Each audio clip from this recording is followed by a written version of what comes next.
Mesyuarat Jemaah Menteri pada hari ini telah membincangkan beberapa perkara. Salah satu daripadanya yang pertama melibatkan tentera Malbat yang telah mengalami kecederaan selepas serangan rejim Zionis Israel terhadap sebuah kenderaan yang berada berhampiran dengan bas yang mengangkut sejumlah tentera Malbat. Kerajaan Malaysia mengecam sekeras-kerasnya tindakan kejam rejim Zionis Israel dan ini tidak boleh diterima. Dan apa yang Menteri Pertahanan telah sebut mengenai perancangan, sekiranya perlu diambil apa-apa tindakan, kita rujuk kepada Kementerian Pertahanan nanti. Tapi bagi pihak Jemaah Menteri dan juga Kerajaan Malaysia, kita mengutuk sekeras-kerasnya tindakan serangan yang berterusan terhadap Lubnan dan juga pasukan UNIFIL, yang mana di antaranya Malbat adalah sebahagian daripada pasukan tersebut. Seterusnya, Yang Amat Perdana Menteri telah memberi sedikit update hasil lawatan beliau dan delegasi ke negeri China, dan dalam pertemuan beliau bersama dengan Perdana Menteri Li Qiang dan juga Presiden Xi Jinping, banyak perkara telah dibincangkan dan juga satu jemputan ke sidang kemuncak ASEAN GCC pada tahun depan telah dipanjangkan, dan ini membuktikan bahawa Malaysia sebagai sebuah negara yang berdaulat dan berdagang dengan mana-mana negara yang ingin berdagang dengan Malaysia dan bersahabat dengan mana-mana negara yang ingin bersahabat dengan Malaysia. Inilah dasar kita, dan dengan hubungan yang baik ini sudah pasti limpahan positif kepada rakan-rakan dalam lingkungan ASEAN juga nanti, insya-Allah. Yang Amat Perdana Menteri juga telah memaklumkan kepada Jemaah Menteri bahawa esok 9 hari bulan November beliau bersama delegasi akan berangkat ke Kahirah, ke Kairo untuk lawatan rasmi bertemu dengan Presiden Sisi, dan pada 11 hari bulan November Yang Amat Perdana Menteri akan ke Riyadh untuk sidang tergempar OIC dan negara-negara Arab berkaitan isu Palestin, dan selepas itu Yang Amat Perdana Menteri akan kembali ke Kahirah untuk menyambung lawatan rasmi beliau. Kemudian akan ke Lima, Peru untuk sidang APEC, diikuti dengan Rio de Janeiro untuk sidang G20 atas jemputan pengurusi G20.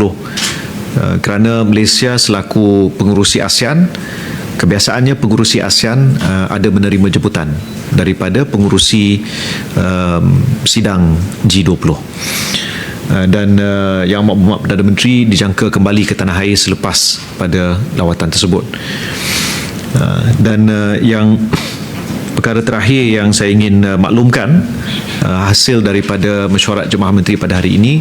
Sebelum ni saya telah mengumumkan bahawa pada 22 hingga 24 November 2024 akan diadakan sambutan 2 tahun Kerajaan Madani, dan lokasi bagi sambutan ini telah diubah ke Kuala Lumpur Convention Centre, KLCC, bukan lagi di MyTech tapi di KL Convention Centre, dan tarikhnya tetap sama 22 hingga ke 24 hari bulan November.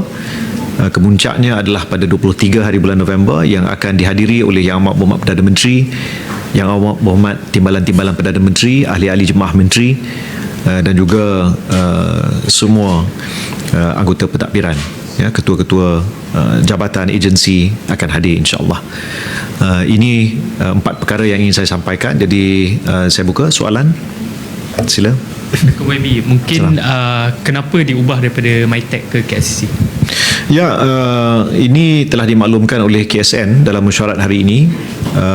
Antara lain mungkin faktor lokasi, faktor ruang.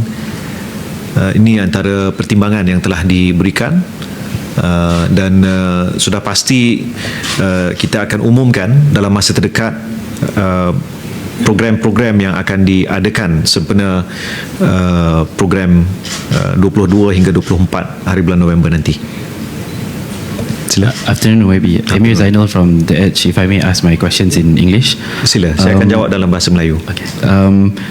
I've got several questions on the award to U-Mobile for the second 5G network. We understand that you were not involved in the MCMC's decision to award them. But when can we get U-Mobile to show their detailed proposal with regards to the rollout and also its financial proposal? Because many analysts have pointed out that they will need external funds to invest in the infrastructure. Baik. Jadi banyak daripada penelitian di pihak MCMC telah dilakukan secara bebas, ya, independen, pasukan bebas yang telah meneliti dari segi keuangan dan juga dari segi teknikal. Dan setelah diumumkan tempoh hari, langkah berikutnya saya difahamkan pihak MCMC akan memanggil pihak U-Mobile untuk mengadakan perbincangan, kerana seperti yang kita semua sedia maklum, U-Mobile pada sehari selepas pengumuman oleh MCMC, pihak U-Mobile telah memaklumkan bahawa mereka bersedia untuk bekerjasama dengan sejumlah rakan-rakan strategik, sama ada di kalangan syarikat penyedia perkhidmatan mudah alih ataupun Mobile Network Operator MNO dan sebagainya. Jadi kita tunggu pertemuan itu dulu. Pihak MCMC akan mendapat maklum balas daripada pihak U-Mobile, apakah perancangan mereka, perbincangan mereka, dan mungkin selepas pada itu akan ada makluman susulan. What will happen with the arrangement with DNB? Who will buy U-Mobile stake in DNB when they sell out? And how does the regulator plan to equalize grounds between DNB punya arrangement and also U-Mobile apart from the same amount of spectrum? Ya, jadi saya difahamkan kerana DNB bukan lagi di bawah jagaan Kementerian Komunikasi, tapi secara umumnya apa yang telah dibincangkan sebelum ni, lembaga pengarah DNB perlu mengadakan mesyuarat untuk memberi pertimbangan kepada apa yang perlu pihak pemegang-pemegang saham yang telah melengkapkan perjanjian pegangan saham ataupun shareholding agreement SHA, apakah langkah berikutnya. Jadi proses untuk melupuskan pegangan, pihak mana yang akan mengambil alih pada kadar berapa. Jadi ini saya percaya akan diputuskan oleh lembaga pengarah DNB nanti. So that hasn't been decided yet lah. Saya tidak ada, DNB bukan bawah jagaan saya, dan saya belum adakan sebarang perbincangan dengan pihak DNB. Thank you, YB. Follow up on the questions. Baik. So means like there'll be another meeting. So there's no condition attached for now for U-Mobile. I mean, Ada.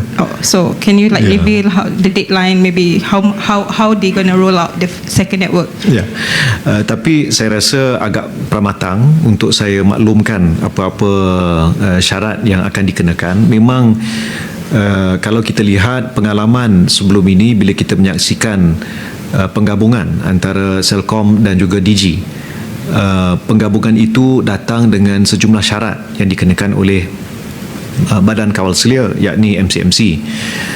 Sudah pasti dalam malah kalau kita lihat dalam pelaksanaan rangkaian 5G pertama di bawah DNB juga ada dikenakan syarat-syarat tertentu, dan bagi rangkaian kedua sudah pasti akan ada syarat-syarat tertentu yang akan dikenakan.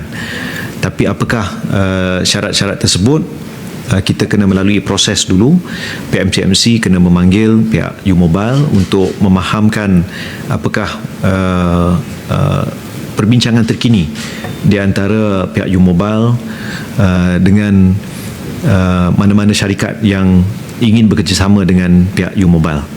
Dari situ beberapa pertimbangan akan diberikan, kerana kita perlu sedar mekanisme yang akan dikenakan bagi rangkaian kedua ni adalah melalui pegangan spektrum, spectrum holding. Dia sama ada melalui apa disebut sebagai apparatus assignment ataupun spectrum assignment. Jadi kedua-dua ni adalah instrumen yang ada dalam tangan MCMC, dan dalam meneliti apakah cara yang terbaik, maka di situ boleh MCMC boleh mengenakan syarat-syarat tertentu. Tapi macam saya sebut tadi, pramatang untuk saya sebut secara terperinci apakah syarat-syarat yang dimaksudkan. Tapi kita boleh ambil pengalaman apa yang berlaku dengan Celcom-Digi dulu, pelupusan anak syarikat seperti UDU, mengembalikan spektrum. Jadi ada beberapa perkara yang MCMC boleh mengenakan untuk memastikan tidak berlaku satu keadaan yang tidak seimbang dalam ekosistem.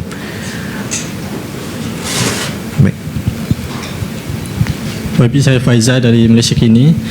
Susulan pemilihan U-Mobile, kita tengok ada beberapa kritikan daripada pihak-pihak tertentu. Adakah kementerian melihat perlu untuk review balik pemilihan ni setakat ni? Tidak. Kalau kita lihat dalam sidang parlimen, bila saya menjawab pada tempoh hari sewaktu sesi soal jawab menteri, saya dapati kebiasaannya ahli-ahli parlimen akan mengambil peluang untuk bertanya lanjut. Ada yang membangkitkan soalan, dan sekiranya ada di kalangan mereka yang ingin mendapat maklumat tambahan, saya sedia untuk memberikan. Dalam konteks pemilihan MCMC, ia telah dilakukan secara bebas oleh pasukan teknikal dalam MCMC dan diputuskan secara sebulat suara oleh ahli-ahli Suruhanjaya. Jadi tidak pihak pentadbiran tidak terlibat, tidak masuk campur. Dan saya perlu peringatkan, ini bukan kontrak, ini bukan lesen. Instrumennya nanti adalah spektrum 3.6 GHz yang dikenali juga sebagai F2 yang boleh diberikan untuk dibangunkan rangkaian 5G kedua. Jadi tidak ada dana awam yang terlibat dalam membangunkan rangkaian 5G kedua negara. Dan dari segi aspek pengurusan, tata kelola, governance, setakat ini semua berjalan dengan tertib. Tidak ada campur tangan. Mungkin dari satu sudut ada yang bertanya, adakah pihak yang menerima ini layak menerima? Dia layak untuk bertanding, sebab syarat yang dikenakan untuk sesiapa yang ingin memasukkan permohonan untuk menjadi syarikat yang akan menerajui pembangunan rangkaian 5G kedua, dia mesti lengkap SHA, dia punya shareholding agreement, pegangan saham dalam DNB, dan ada 3 syarikat sahaja yang layak, iaitu Celcom-Digi, Maxis dan U-Mobile. Jadi dari segi mata kasarnya, ketiga-tiga ni ada boleh masuk permohonan dan boleh menang. Tapi seperti yang saya pernah jelaskan semalam di parlimen dan saya jelaskan sekarang, aspek yang diberi pertimbangan oleh pihak MCMC, dia melibatkan aspek rancangan perniagaan, business plan, rancangan teknikal untuk membangunkan network, dan juga performance. Kerana pihak MCMC melihat ada kewajaran meneliti sama ada tahap kepuasan di kalangan pengguna sedia ada ataupun keupayaan syarikat tersebut untuk menyiapkan kerja-kerja projek-projek yang telah diberikan oleh MCMC sebelum ini. Jadi kita lihat secara keseluruhan. Dan kalau kita buat perbandingan, Celcom-Digi mempunyai 18,000 menara, akan ada 18,000 menara setelah mereka melengkapkan proses integrasi, dan Maxis mempunyai 12,000 menara, U-Mobile mempunyai 10,000 menara. Jadi tidak terlalu jauh berbeza. Jadi ketiga-tiga syarikat ini layak untuk masukkan permohonan, dan ketiga-tiga layak untuk diangkat dan dipilih untuk membangunkan. Tapi apa yang Suruhanjaya telah putuskan, apa MCMC telah putuskan ialah U-Mobile. Saya akur dengan keputusan MCMC. Ada apa-apa soalan lain? Sila. Maybe saya Ain daripada NST. Maybe ada tak buat perbincangan mengenai perks dan benefit yang terlampau tinggi untuk GLIC dan GLC? Tidak ada perbincangan khusus pada hari ini, tapi secara umumnya memang Jemaah Menteri telah meneliti isu urus tadbir bagi GLC dan GLIC. Dan memang ada diberikan tumpuan termasuk kepada isu ganjaran, isu bonus. Tapi yang menjadi keutamaan ialah aspek tata kelola, aspek governance. Ini yang diberikan keutamaan. Dan setelah kita pinda akta audit yang membolehkan Ketua Audit Negara melakukan audit terhadap mana-mana entiti yang menerima dana awam, kita percaya aspek-aspek pengurusan dan juga tata kelola, aspek governance ni bagi GLC, GLIC akan, kita harap akan bertambah baik. Sila. YB, Faiz daripada FMT. YB, boleh update sikit tak status lantikan Ketua Pengarah JECOM yang baru? Mungkin kan Belum ada. Tapi kerja-kerja berjalan. Senarai-senarai calon ke? Melibatkan orang politik ataupun Awak nak jadi calon ke? pelbagai? Sesuai ya. Kalau ada Saya akan bagi pertimbangan yang wajar. Hantar CV nanti pada Puan Hanim. Tahniah ya. Jangan lupa kami nanti open table. Baik. Baik. YB, semalam susulan pendedahan laporan PSC terhadap jadi soalan saya ada, kerajaan bercadang untuk mengkaji keperluan mengekalkan Majlis Profesor Negara susulan laporan PSC yang diberikan semalam. Ya, perkara ini tak dibincangkan dalam mesyuarat Jemaah Menteri. Tapi sebelum ini Yang Berhormat Perdana Menteri pernah memberi teguran yang keras tentang cara mungkin beberapa perkara diuruskan. Tapi belum ada kata muktamad ataupun setidak-tidaknya dalam beberapa mesyuarat kebelakangan ini belum dibangkitkan. Baik. Kalau tak ada apa-apa perkara lain, saya ucapkan terima kasih. InsyaAllah kita jumpa Jumaat depan. Assalamualaikum. Terima kasih.